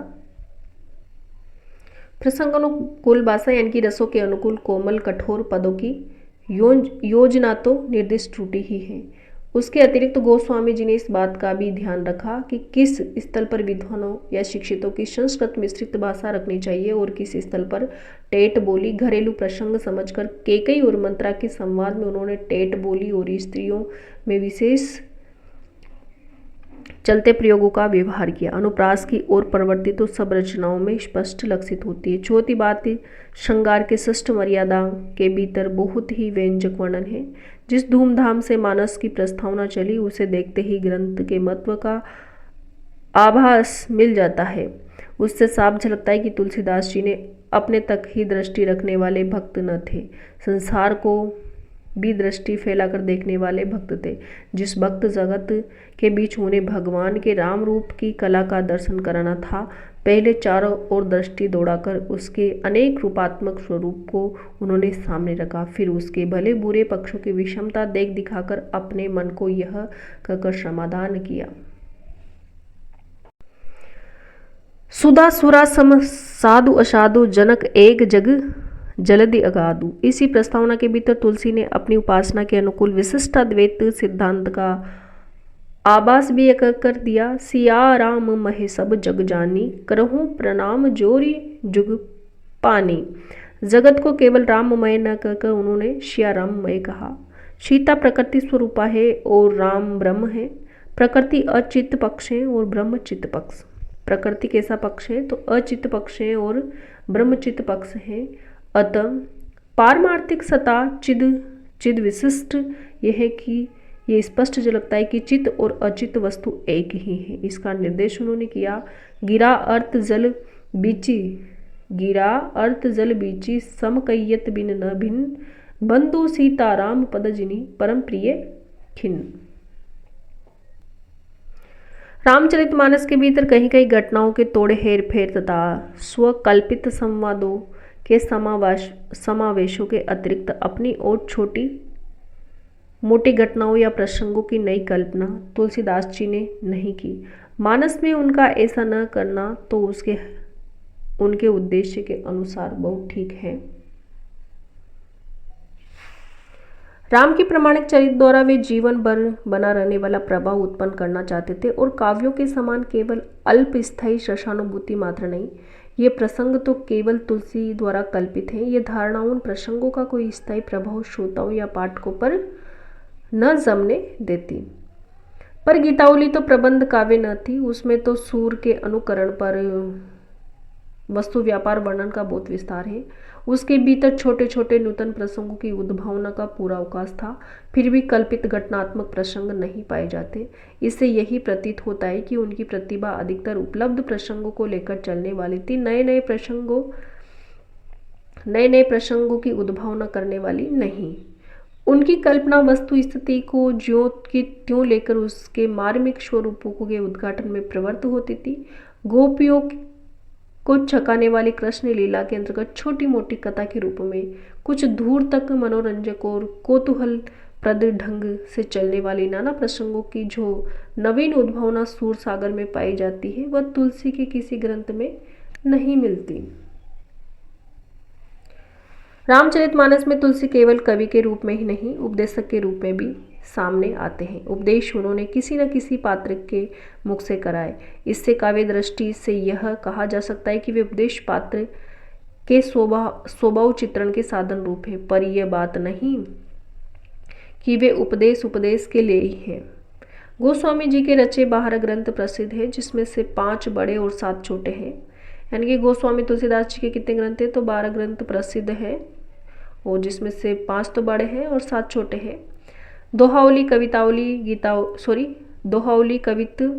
रामायण, गीतावली, रामचरितमानस, विनय पत्रिका बड़े ग्रंथ हैं। यानी कि दोहावली, कवित, रामायण, गीतावली, रामचरितमानस, विनय पत्रिका, ये तो है ना 5 बड़े ग्रंथ हैं। तथा रामलला नअच्छू, पार्वती मंगल, जानकी मंगल, भरवे रामायण, वैराग्य संदीपनी, कृष्ण गीतावली और रामज्ञ प्रश्नावली छोटे हैं। पंडित राम गोपाल द्विवेदी ने जो एक प्रसिद्ध भक्त और रामायण हो गए हैं, इन्हीं 12 ग्रंथों को गोस्वामी जी कृत माना है। पर शिव सिंह सरोज में 10 और ग्रंथों के नाम गिनाए हैं, जो यथा है राम सस्सय, संकट मोचन, हनुमद बाहुक, रामसलाका, छंदावली, छप्पे रामायण, कड़का रामायण, रोला रामायण, झूल रामायण और कुंडलिया रामायण। इनमें से तो कहीं एक तो मिलते ही नहीं। हनुमद बाहुक को पंडित राम गुलाम जी ने कवितावली के अंतर्गत ही लिया है। हनुमद बाहुक जो ग्रंथ है ना, उनको पंडित राम गुलाम जी ने कवितावली के अंतर्गत ही है, यानी कि हनुमत बाहुक है ना, कवितावली के अंतर्गत ही है। राम सतसई में 700 से कुछ अधिक दोहे हैं, जिनमें से 150 के लगभग दोहावली के ही है। अधिकांश दोहे उसमें कौतूहल वर्धक चातुर्य के लिए हुए हैं, जो क्लिष्ट है। यद्यपि दोहावली में भी कुछ दोहे इस ढंग के हैं, पर गोस्वामी जी ऐसे गंभीर सहृदय और कला ब्रह्मज्ञ महापुरुष के ऐसे पद्यों का इतना ढेर लगाना समझ में नहीं आता। जो हो बाबा बेनी माधवदास के नाम पर प्रणीत चरित में भी राम सस्सई का उल्लेख हुआ है। कुछ ग्रंथों के निर्माण के संबंध में जो जनश्रुतियाँ प्रसिद्ध है, उनका उल्लेख भी यहाँ आवश्यक है। कहते कि बरवा रामायण गोस्वामी जी ने अपने स्नेही मित्र अब्दुल रहीम खान खाना के कहने पर उनके बरवे नायिका भेद को देखकर बनाया था। कृष्ण गीतावली वृंदावन की यात्रा के अवसर पर बनी कही जाती है, पर बाबा बेनी माधवदास के गोसाई चरित्र के अनुसार राम गीतावली और कृष्ण गीतावली दोनों ग्रंथ चित्रकूट में उस समय के कुछ पीछे लेगे गए, जब सूरदास जी उनसे मिलने वहां गए थे। गोस्वामी जी के एक मित्र पंडित गंगाराम ज्योतिष काशी में प्रहलाद घाट पर रहते थे। रामज्ञा प्रश्न उन्हीं के अनुरोध पे बना माना जाता है। हनुमान बाहुक से तो प्रत्यक्ष ही है कि वह बाहुओं के में असह्य पीड़ा उठने के समय रचा गया था।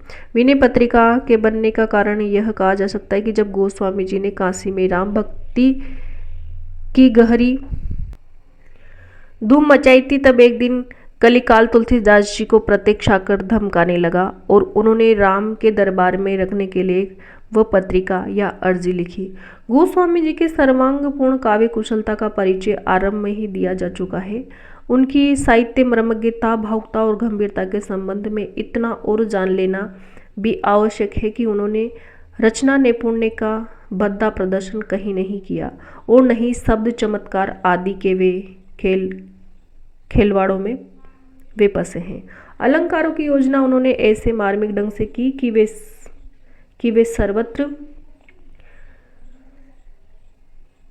भावों या तथ्यों की व्यंजना को प्रस्फुटित करते हुए पाए जाते हैं। अपनी अलग चमक दमक दिखाते हुए नहीं, कहीं कहीं लंबे लंबे सांग रूपक बांधने के अवश्य उन्होंने एक बद्धी परंपरा का अनुसरण किया। दोहावली के कुछ दोहों के अतिरिक्त और सर्वत्र भाषा का प्रयोग उन्होंने भाव और विचारों को स्पष्ट रूप में रखने के लिए किया, कारीगरी दिखाने के लिए नहीं।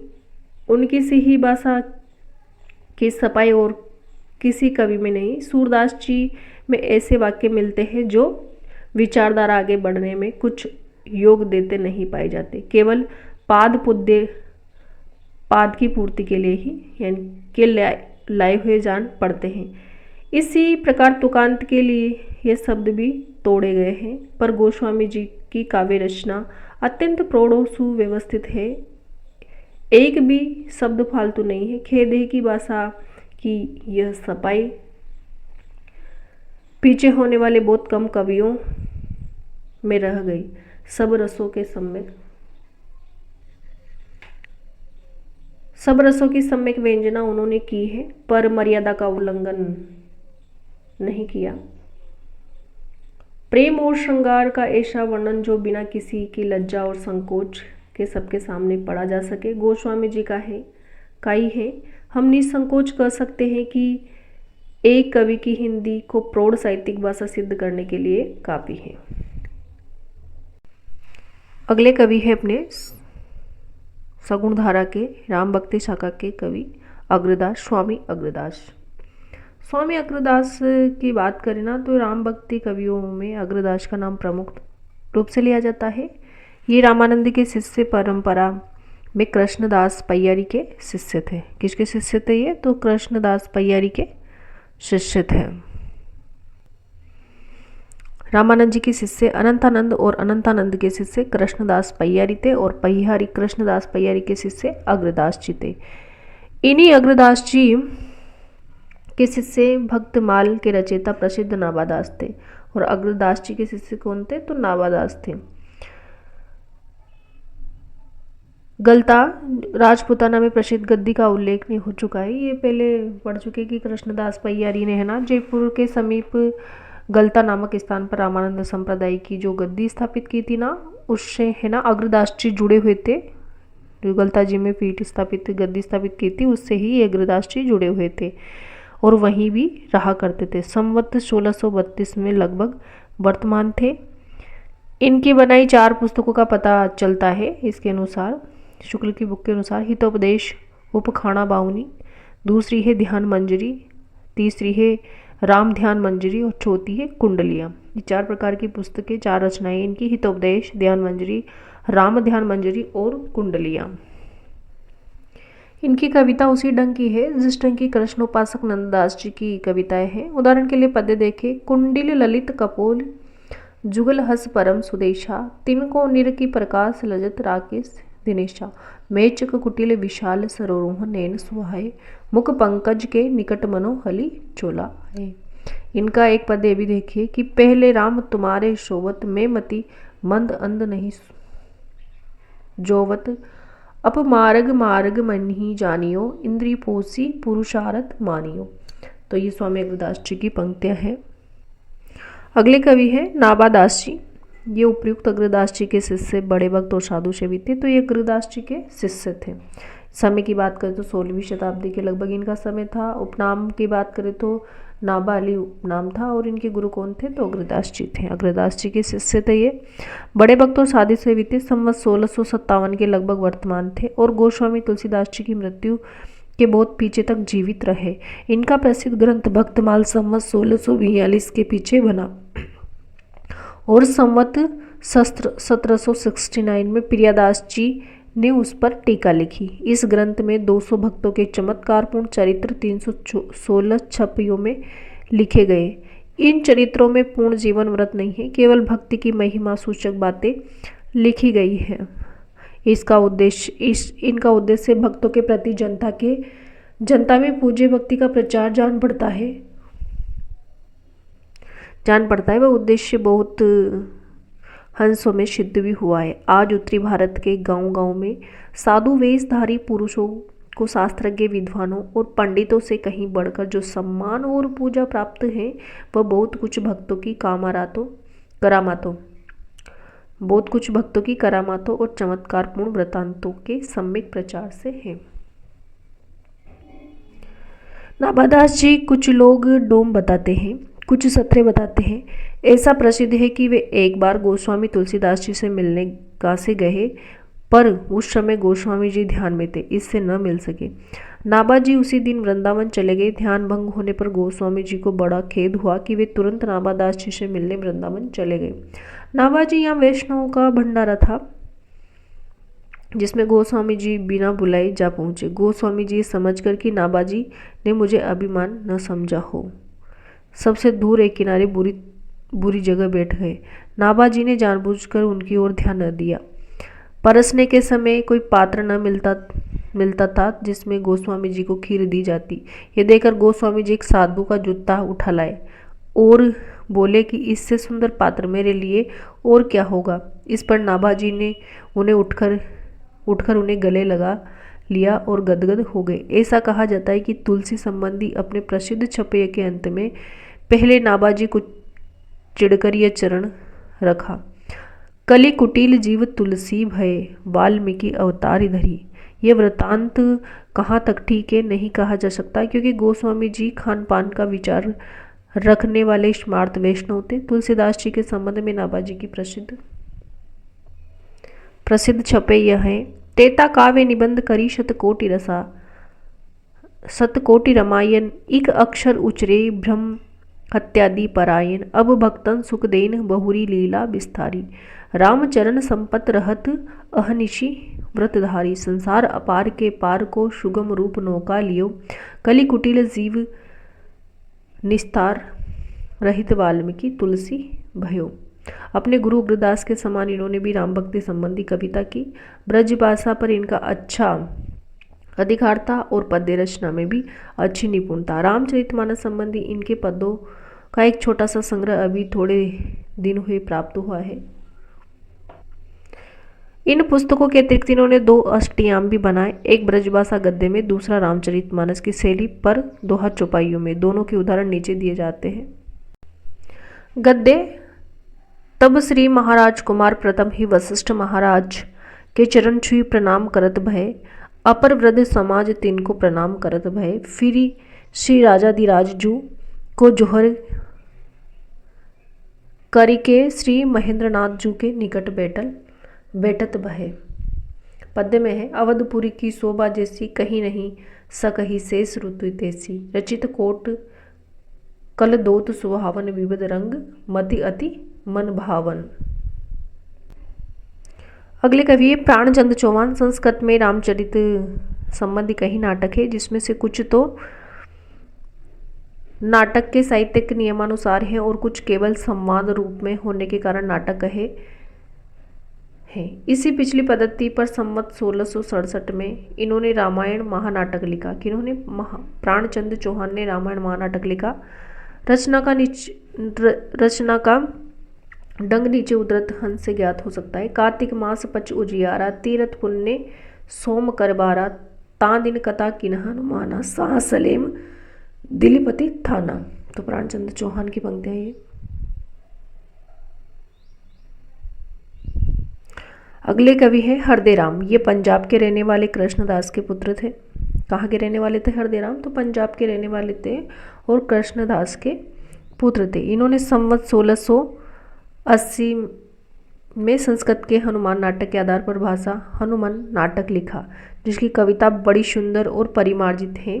इसमें अधिकतर कविता और सवैयों में बड़े अच्छे संवाद है। पहले कहा जा चुका है कि गोस्वामी तुलसीदास जी ने अपने समय की सारी प्रचलित काव्य पद्धतियों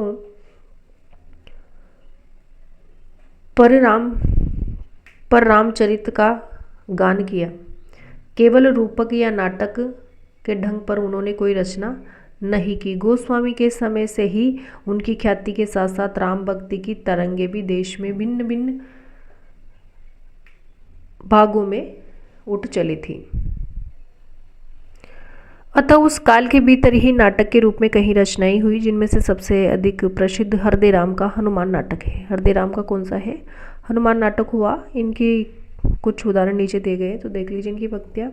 देखन जो पाहूं तो पटाहूं, जम लो खात, दू जो न लगाहूं, वार करो एक कर को। मिर्जी मारो उर ते उखारी, भुज दंड हाड़, तोरी ढारो उर अवलोकी रघुवर को। इन पंक्तियों को देख लीजिए।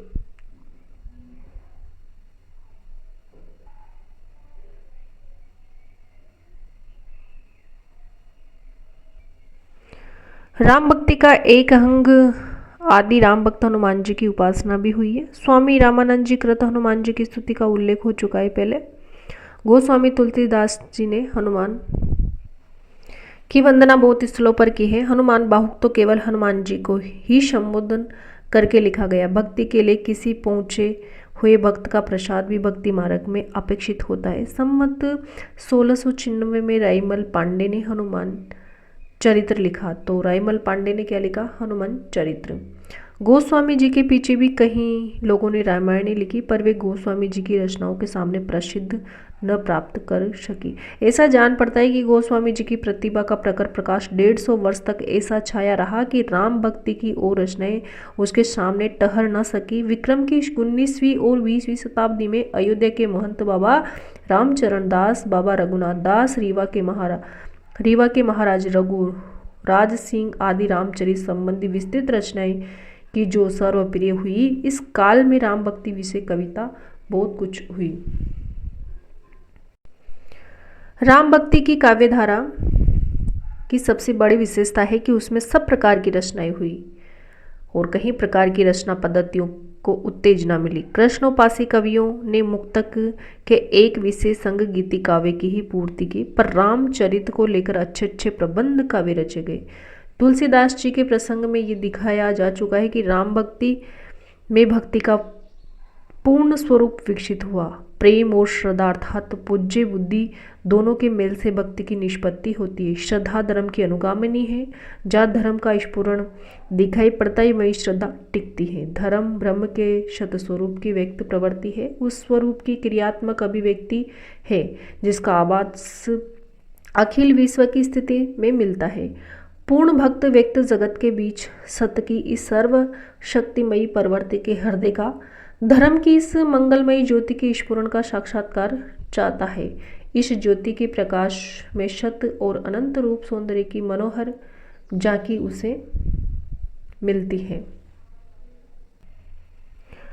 लोक में जब कभी वह धर्म के स्वरूप को तिरोहित या आच्छादित देखता है, तब मानो भगवान उसकी दृष्टि से उसकी खुली हुई आंखों के सामने से ओझल हो जाते हैं और वह वियोग की आकुलता का अनुभव करता है।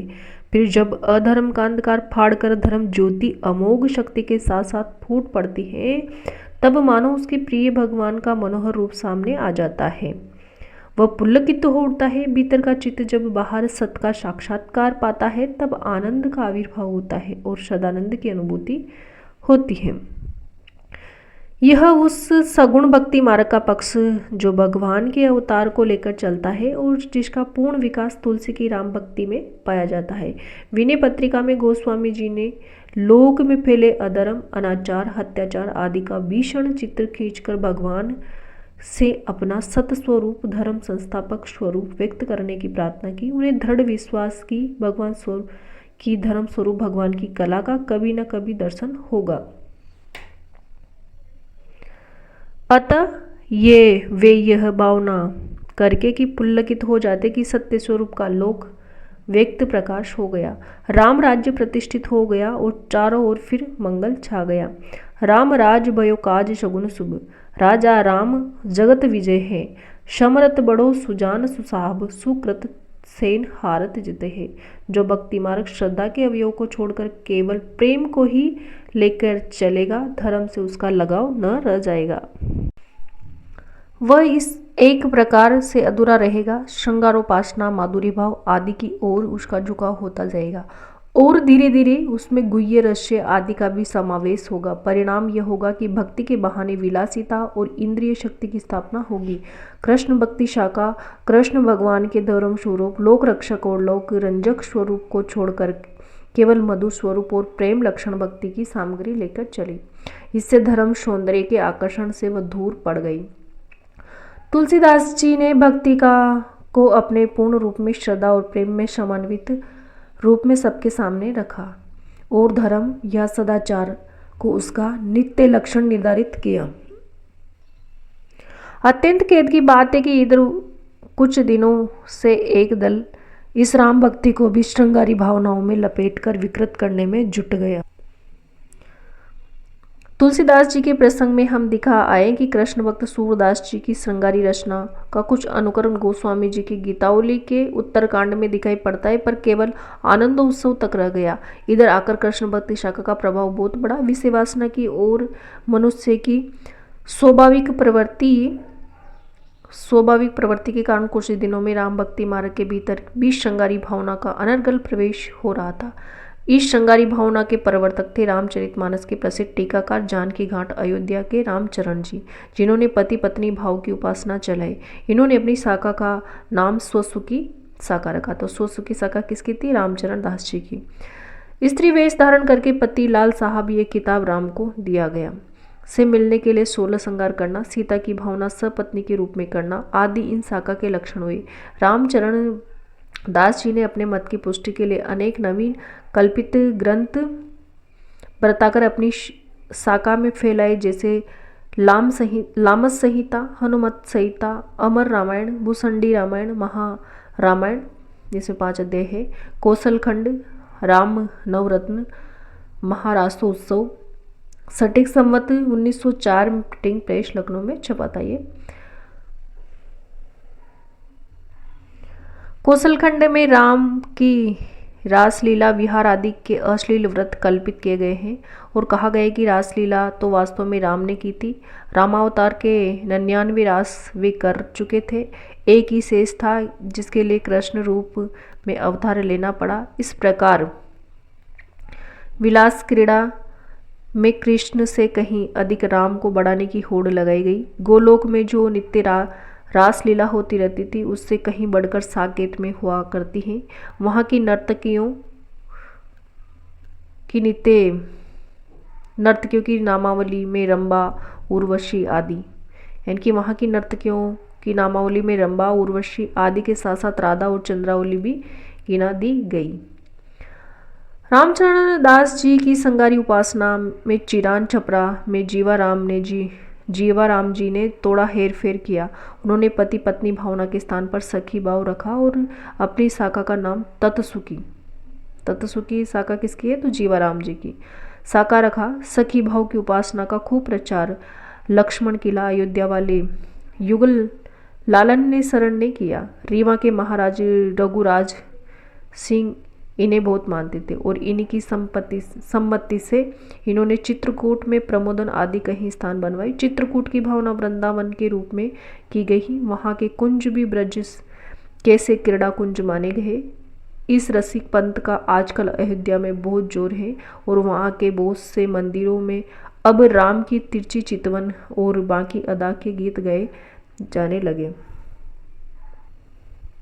इस पंथ के लोगों का उत्सव प्रतिवर्ष चैत्र कृष्ण नवमी को वहाँ होता है। ये लोग सीताराम को युगल सरकार कहा करते हैं और अपना आचार्य कृपानिवास नामक एक कल्पित व्यक्ति को बतलाते हैं, जिसके नाम पर एक कृपानिवास पदावली संवत 1901 में छपी प्रिंटिंग प्रेस लखनऊ के द्वारा। इसमें अनेक अश्लील पद थे, जैसे निबी करशत बरजित प्यारी, इनको देख लीजिए, पिए हसी रस कुचुकी खोले। ऐसी ही एक पुस्तक श्री रामावतार भजन तरंगिणी इन लोगों की ओर निकली, जिसका एक भजन देखे, हमरे पिए टाड़े सरजू तीर, छोड़ी लाज में जाए मिली जहाँ खड़े लखन के वीर। भगवान राम के दिव्य पुनीत चरित्र के कितने घोर पतन की कल्पना इन लोगों के द्वारा हुई, ये दिखाने के लिए कितना बहुत है। लोक पावन आदर्श का ऐसा भी ही विभत्स विपर्य देखकर चित्त शुद्ध हो जाता है। राम भक्ति साका के साहित्य का अनुसंधान करने वालों को सावधान करने के लिए रसिक साका का ये थोड़ा सा विवरण दे दिया गया। गुह्य रस से, माधुर्य भाव इत्यादि के समावेश से किसी भक्ति मार्ग की यही दशा होती है। गोस्वामी जी ने शुद्ध सात्विक और खुले रूप से जिस राम भक्ति का प्रकाश फैलाया वह इस प्रकार विकृत की जा रही है। तो ये था आज का टॉपिक, प्रकरण 4 सगुण धारा राम भक्ति साका से संबंधित। तो वीडियो देखने के लिए बहुत बहुत धन्यवाद। वीडियो पसंद आए तो लाइक करें, शेयर करें और चैनल को क्या करें, सब्सक्राइब करें। Thank you.